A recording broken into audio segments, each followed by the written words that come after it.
တာမဟုတ်ဖေချက်ကိုရေပဲတိုက်တာပါဖေဒီလူနာကဘိန်းလုံးဒီနဲ့ကုလို့ရမှန်းမဟုတ်ဘူး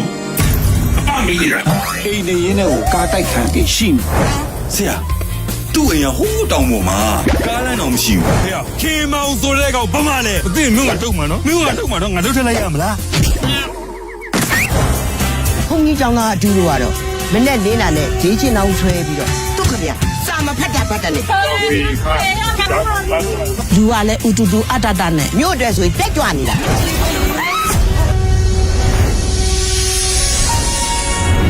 သူကဒုမြို့ကိုရောက်လာတဲ့ဆရာဝန်မလေးနာမည်ကခင်လေးတဲ့ ဆရာမလေး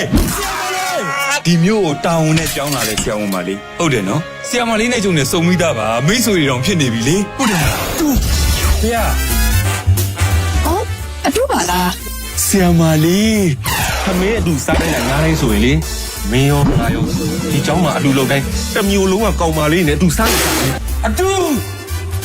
အမေမေလားရှင်ဗျာတပည့်တော်နဲ့ဆရာမလေးနဲ့နီးစပ်ပြစီရှင်ဗျာတပည့်တော်ဆရာမလေးကိုအရန်ကိုသဘောကျနေလို့ပါဗျာစေရှာမလေးကိုချတယ်ဟုတ်တယ်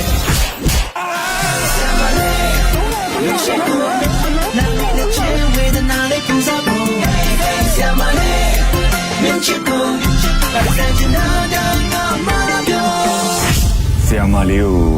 အချစ်နေမိပြီ ဘလို့ဆရာမလေးကိုချစ်နေမိပြီ ဟုတ်တယ်